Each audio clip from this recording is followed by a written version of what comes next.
Madame, mademoiselle, monsieur, bienvenue à Metro News. Voici les principaux titres qui seront développés aujourd'hui.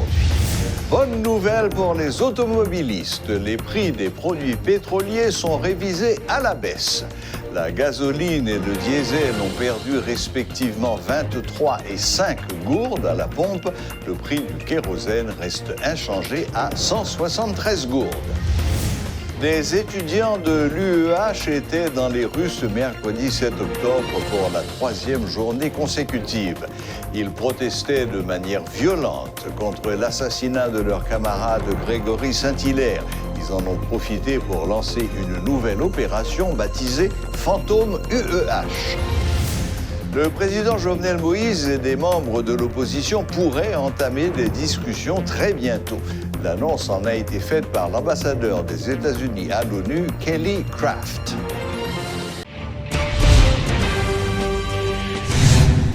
Les prix des produits pétroliers sont révisés à la baisse. La gasoline et le diesel ont perdu respectivement 23 et 5 gourdes à la pompe. Le prix du kérosène reste inchangé à 173 gourdes. L'annonce du gouvernement confirmant la baisse du prix des produits pétroliers à la pompe laisse indifférents les chauffeurs de transport en commun de la région métropolitaine de Port-au-Prince. Si pour certains, les autorités gouvernementales auraient déjà dû prendre la décision de réduire les prix du carburant depuis longtemps, comme c'est le cas sur le marché international, pour d'autres, cette annonce va permettre d'améliorer le coût des transports des passagers qui souvent se plaignent de la cherté de la vie. C'est en tout cas le constat qu'a fait une équipe de métropole mercredi à la gare routière de Pétionville et sur l'autoroute de Delma. Suivez ce reportage de Jean-Jules Desaugustes. Mardi, c'est par un tweet que le président de la République, Jovenel Moïse, a fait l'annonce de la révision à la baisse des prix des produits pétroliers. Quelques heures plus tard, encore par un tweet, il a confirmé la mesure. Et les réseaux sociaux ont vite repris la nouvelle de cette révision inattendue. Ce mercredi, les premiers à réagir étaient les chauffeurs de transport en commun de la région métropolitaine de Port-au-Prince. Même si la décision ne sera effective que le 8 octobre, ils n'ont pas caché leurs préoccupations. Si le descend là, bon combien pour nous, passagers à 6 points plein, parce que course moins pas même genre l'autre course. Là toucher si là même mon appel de relais au nos chauffeurs monter course bas ça pas nous. Imaginez on va passer gaz. Pièce machine pas même bon marché. Imaginez on gagne 1000 goud on fait service en machine. L'État a passé sur prix gaz ak baisser parce que tu as occasion déjà pour te baisser pas jamais baisser. Yo profiter petit moment ça pour baisser. Et monsieur que là, il va remonter 2 fois et 3 fois plus. Il faut peuple la vigilance sur ça. Et chauffeur, on a vigilance pour eux. L'État, c'est acheter la conscience peuple là, en termes de moments, ça, comme si pour le faire, ouais, qu'il voulait faire un bagage dans l'élection pour le venir, comme si la acheter conscience peuple là. Ces chauffeurs assurent les circuits à partir de Pétionville, Delma ou Port-au-Prince.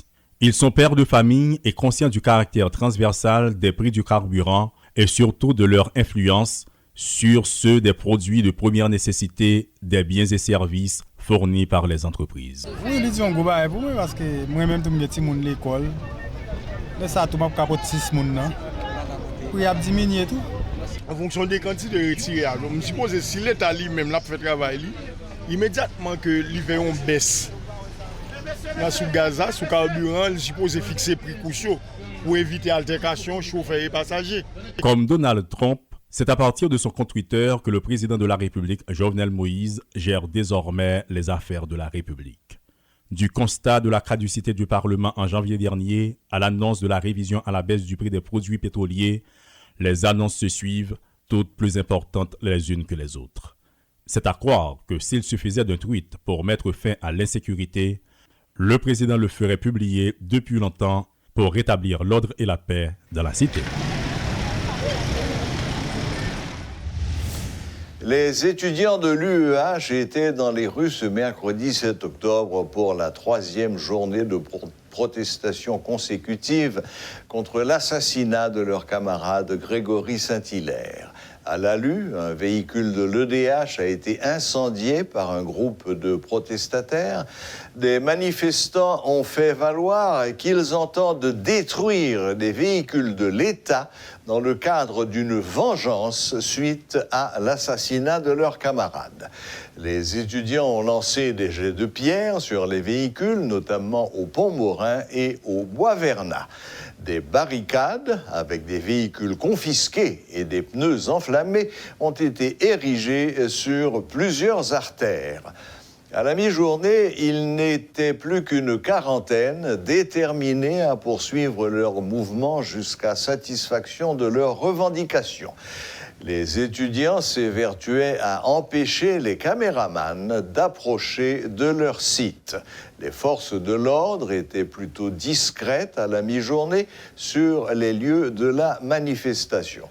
Les étudiants d'autres facultés de l'UEH ont rejoint leurs camarades de l'ENS dans le cadre de ce mouvement de protestation. Je dis à Jovenel montrer clair que nous avons besoin de monde qui forme dans le pays. Si l'école normale supérieure, après 4 années, étudiants en Batnaï, ils font le grand goût, sans manger, pour y avoir des comme sur lui par mon cash, pour journée jeudi, malgré ça, il ne pas nommer. Dans un pays sérieux, c'est sanctionner les gens qui ne veulent pas travailler. Par contre, si je n'ai fini le travail, c'est tout pour ça. Finalement, pour Jovenel, avec tout l'argent, on dit que ça l'a fait avec le pays. Parce que les étudiants viennent à l'école normale, ils besoin de travail. Je pense que le protocole d'accord avec l'école normale, là, sont acquittés pour lui. Je pense que je journée jeudi pour agir comme ça avec tout Jovenel mettre ensemble pour finalement c'est fini le fiancé avec les étudiants. Dans qui ça l'a gagné dans le pays? Est-ce que son moyen créé pour tout le monde qui est dans le pays? Nous disons nous-mêmes comme étudiants, comme avant-gardistes, nous ne pouvons pas quitter ça pour lui. C'est racheter à moyen parce que pas de moyen pour une justice, nous connaissons ça déjà. Mais le seul moyen pour une justice, c'est quitter pour pouvoir bail pays pour finalement nous dire mais ça n'a pas faveur pour jeunes qui conséquents, gens qui conséquents, gens qui étudient tout bon, gens qui comptent ça Haïti veut dire finalement qui compte ça le pays. Nous demandons pour tout le monde qu'on a une université d'État d'Haïti, qu'on a notre université privée salière pour rejoindre nous dans la bataille ça là parce que jodi là peut-être on va trouver que c'est là pas de proche ou pas de amour, pas de cousin, on est qui fait un devil de Dieu, n'est pas moins un devil de Dieu, là mourir dans l'espace de l'école normale supérieure. Nous demandons justice et n'a fait vengeance. Pendant que nous justice n'a vengé. Alors que l'ambassadeur des États-Unis à l'ONU, Kelly Craft, affirme qu'une rencontre entre le chef de l'État Jovenel Moïse et des leaders de l'opposition en vue des prochaines élections a été reportée à 4 à 5 jours, plusieurs responsables de partis déclarent n'avoir été informés d'aucune rencontre de ce genre. Joints au téléphone ce mercredi, Edmond de Supplice-Bozil de la fusion des sociodémocrates haïtiens et Paul Denis du parti Infos ont non seulement nié avoir été invités, mais rejeté toute rencontre en catimini avec le président Moïse, tout en reconnaissant que d'autres partis pourraient avoir reçu l'invitation sans qu'ils ne soient de leur côté au courant. Parallèlement, le leader du parti Haïti en Action, Yuri Latortue, qui n'a lui non plus reçu aucune invitation, n'écarte pas la possibilité d'entamer des négociations avec le pouvoir en place, pourvu qu'il y ait des préalables, dont la libération des prisonniers politiques. La position de principe des États-Unis qui réclament des élections n'est pas antinomique de celle de l'ONU ou de la France qui estime qu'un accord préalable est nécessaire selon l'analyse de l'ancien diplomate Pierre-Antoine Louis. Intervenant ce mercredi pendant le journal de Radio Métropole, il a reconnu que les opinions exprimées par la communauté internationale ces derniers temps présentent des nuances qu'il a attribuées à l'absence de leadership de la part des États-Unis dans le dossier haïtien. Ce mercredi va avoir lieu le deuxième des 4 débats présidentiels qui va opposer le vice-président actuel, Mike Pence, et la colistière de Joe Biden, sénateur Kamala Harris. Le monde entier espère un débat d'un autre niveau que le premier, mais pour prendre un peu le pouls de la situation aux États-Unis et surtout au sein de la communauté haïtienne des États-Unis, Nous avons avec nous ce soir en visioconférence M. Gary Pierre, qui est fondateur et PDG du journal Haiti Times. Bonsoir, M. Pierre. Bonsoir Serge. Une petite correction, c'est le Haitian Times. Times, sans S. OK, d'accord, Haitian Time. D'accord. Parfait. Bon, et Monsieur Pierre, j'imagine que comme tout le monde, vous attendez avec impatience la confrontation ce soir entre les deux candidats à la vice-présidence. Oui, bien sûr, Serge, on l'attend impatiemment, moi personnellement, et on va avoir un débat très dynamique. Je pense que c'est complètement différent de ton entre Biden et président Trump. Parce que ces deux candidats, ils sont de différents caractères. Par exemple, Mike Pence, malgré que ses positions, ses idéologies politiques n'allient pas avec nous, mais il est un type, comme on dit en anglais, smooth. Il ne va pas bagarrer, c'est pas son style. Donc là, les sujets, les issues vont se débattre normalement. Et attendez-vous à ce que Kamala Harris va prosécuter le cas contre Donald Trump. Parce que les débats vice-présidentiels, en effet, ce sont des débats que les partenaires attaquent les candidats à la tête du ticket, du billet présidentiel. Donc, ce n'est pas un débat entre Kamala et Mike Pence, c'est un débat contre Trump et Biden. C'est ça, sur les programmes. C'est ce que je veux dire que les auditeurs comprennent. Oui, non, bien entendu, ce sont les programmes des deux partis qui vont être jugés ce soir. Et il faut s'attendre de la part de Kamala Harris qu'elle joue son rôle de prosecutor. Ça a quand même été une grande partie de sa vie. Oui, effectivement, elle est réellement une étoile dans ce domaine. Oui. Je suis sûr que vous avez la vue pendant plusieurs moments très historiques, quand elle a réellement prosécuté des gens qui venaient à Capitol Hill, dans le Sénat. Et elle a un track record très, très, très brillant dans ce domaine. Donc, on attend qu'elle va prosécuter Donald Trump ce soir, parce que Donald Trump a beaucoup de questions à répondre. Et avant, tu as parlé de programme des deux partis. Je peux dire que c'est un parti qui a le programme, parce que Donald Trump, pendant la convention républicaine, ils n'ont pas signé aucun programme. Ils ont dit, bon, le programme, c'est moi, c'est Donald Trump. Donc, ce soir, on a un programme à défendre, c'est le programme de Biden-Harris. Oui, c'est ça. J'irai même plus loin. Le programme du Parti républicain, c'est moi, and I am the best. Exactement. Only I can fix it. Point barre. Bon, OK. Maintenant, Gary, quels sont, d'après vous qui connaissez bien les États-Unis et qui suivez la politique de près, quels sont les atouts de Kamala Harris d'un côté et de Mike Pence? Parce que, bon, vous venez de le confirmer, en fait, dans l'opinion publique, Kamala Harris est beaucoup plus connue que l'actuel vice-président, qui est quelqu'un qui vit dans l'ombre de Donald Trump, qu'on n'a pas beaucoup entendu. On connaît ses idées, mais l'homme n'est pas très connu. Donc, quels sont les atouts de chacune de ces deux personnalités? Bon, Serge, comme tu as dit, on connaît Kamala mieux que Mike Pence, parce qu'il est dans l'ombre de Donald Trump, mais autre que ses positions politiques et autres, Mike Pence, il est un collègue de nous, il fut journaliste. Oui. Il était host de show à Indiana. Exact. Il est très calme, très paisible. Oui. Mais il a un mauvais cas à défendre.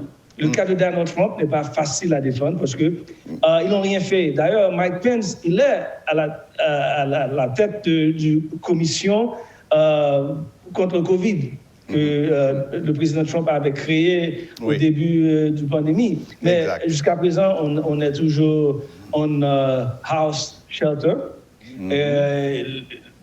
La réalité économique est réellement chaotique. On ne sait pas ce qui va arriver dans 3 mois ou autre. Et déjà, on a 200 000 plus personnes qui ont été mortes à cause de Covid. 7 millions de personnes qui ont été atteintes. Et maintenant, on a la Maison-Blanche qui est un cluster, comme on dit en anglais, je ne sais pas comment dire en créole. Oui, qui est confiné pratiquement. Épicentre du Covid-19, que Donald Trump, avec sa mauvaise gestion de Covid, ne peut pas faire un cas pour une deuxième terme. On l'a posé la question plusieurs fois. Il a répondu des nonsense, comme d'habitude. C'est réellement malheureux parce que c'est pourquoi il a pris le premier débat en otage, parce qu'il n'a rien à dire. Sincèrement, il n'a pas les faits, il ne peut pas articuler rien de concret. Tout ce qu'il dit, c'est du mensonge. Ce n'est pas vrai. Donc, réellement, je pense que avant Donald Trump, une personne, un candidat qui aurait fait un tiers, un petit morceau de ce que Trump a fait, aurait dû expulser du pouvoir très longtemps. Parce que ce n'est pas possible. Mais la démocratie américaine est en train d'être testée. Et ce soir, c'est l'un des examens de la démocratie américaine.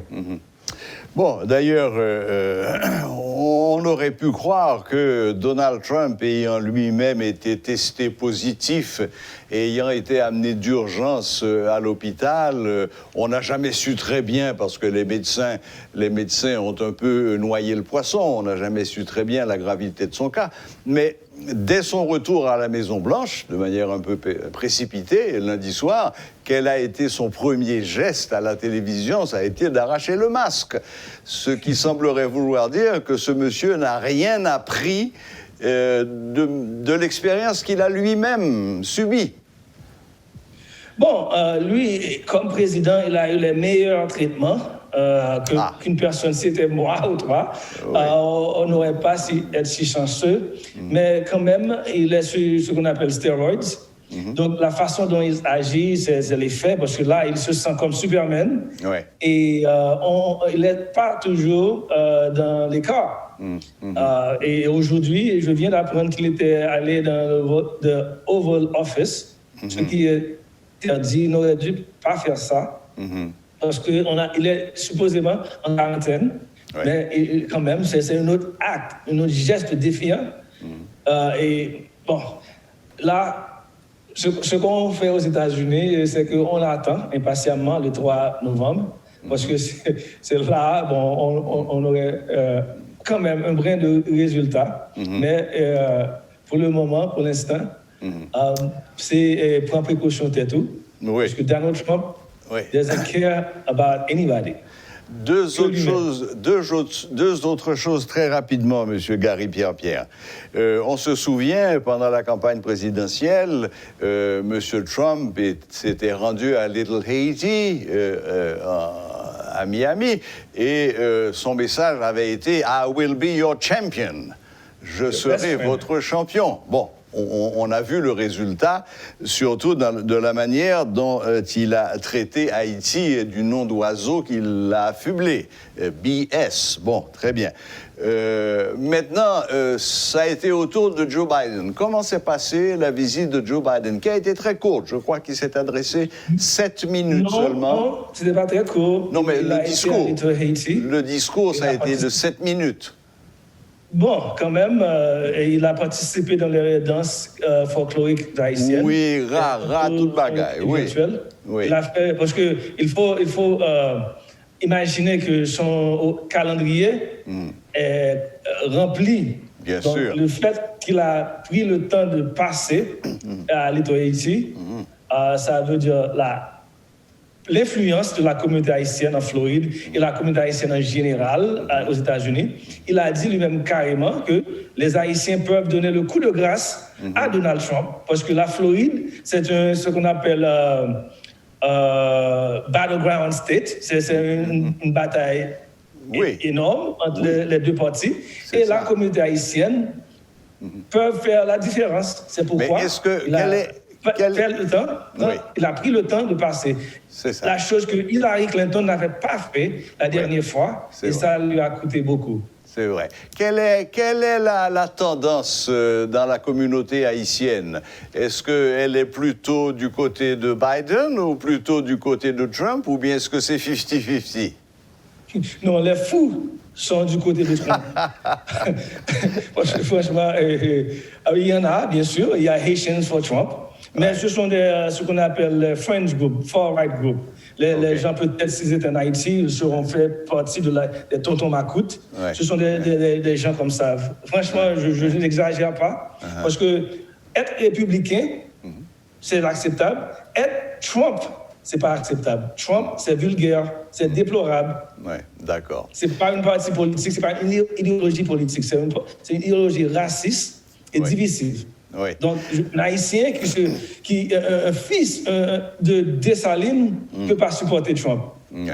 De Pétion et Dessalines. Je lisais tout à l'heure sur les réseaux sociaux qu'il y a eu une marche de la communauté noire, je crois que c'est à Atlanta, où ces messieurs sont sortis extrêmement armés, et on sait qu'en face, il y a toutes les troupes qui supportent Trump, ces gens que Trump a appelés very nice persons, des gens de bien. Est-ce que vous craignez, vous, aux États-Unis aujourd'hui, que si les choses devaient déraper, est-ce qu'il y a un risque de confrontation directe entre ces communautés d'extrême droite qui supportent Trump et une partie de la communauté noire américaine qui a décidé, elle aussi, de prendre les armes? Bon, et Serge, après le Black Lives Matter, c'était plus que noir et blanc. Il y a les blancs ont fait allier avec les noirs, les blancs progressifs et même indépendants. C'est là le cas. Donc moi, je ne sais pas ce qui va passer s'il y a une confrontation, mais je sais qu'il y a des outils légaux qu'on peut utiliser pour rendre la situation normale. Parce que les États-Unis, bon, je suppose que la majorité des viewers sur Télémétropole comprennent que c'est une fédération de 50 États et des territoires. Chaque gouverneur a juridiction de leur État. Ce qui veut dire qu'on a ce qu'on appelle la garde nationale des États. On peut les déployer et confronter les bagarreurs, les gens qui veulent se sont armés illégalement. Donc, il y a some laws that can be applied to bring calm to the United States. Ça, je suis sûr et certain. Là, est-ce que s'il y a une confrontation, ça peut escaler très mal, ça peut passer mal, oui, bien sûr, mais à la longue, le calme se retourne. Ça, je suis sûr. D'accord. Eh bien, pour terminer, Gary Pierre-Pierre, et je vais vous demander de lire un petit peu dans votre boule de cristal. Qu'est-ce que vous attendez de ce débat de ce soir? Est-ce que vous pensez que c'est un débat qui est crucial? Est-ce que le sort des élections du 3 novembre, est-ce que le sort de ces élections va se jouer ce soir entre Kamala Harris et Mike Pence? Non, Serge, malheureusement, je ne crois pas, parce que tout le monde est déjà dans leur camp. Par exemple, moi, n'importe ce que Mike Pence va dire, je ne vais pas le croire. J'ai déjà mes positions. D'accord, mais Gary Pierre-Pierre, ça, c'est vrai. Et de l'autre côté également. Oui. Donc, depuis le début de l'administration Trump, il n'a jamais eu plus que 45% de support aux États-Unis. Et maintenant, il est à 39%. Ouais. Et s'il continue la façon qu'il continue, peut-être le 3 novembre, il serait à 25% de support. Mais parce que ça ne va pas changer grand-chose, simplement c'est pour voir. Plus ou moins c'est un théâtre, c'est une tradition. Parfois c'est important, comme la dernière fois en 2016. Mais ce soir, je pense que ça ne va changer des opinions. Ça ne va pas changer des opinions des gens. Parce que le pays est polarisé depuis bien avant 2016. Depuis sur Obama, la polarisation a commencé parce qu'il y a des gens qui étaient réellement estomaqués, comme on dit en français haïtien. Et le fait qu'un noir a été le président des États-Unis, ils n'ont jamais laissé cette rancune, cette haine, et on le voit manifester à travers Trump. Trump est le résultat directement de Obama. On peut dire Obama nous a donné Trump parce que les forces aux États-Unis n'ont pas accepté jusqu'à présent. C'est pourquoi vous voyez que Trump fait le meilleur de lui-même d'effacer la présidence d'Obama. Oui, bien sûr. Malheureusement, il est si inarticulé, il ne peut pas le faire légalement.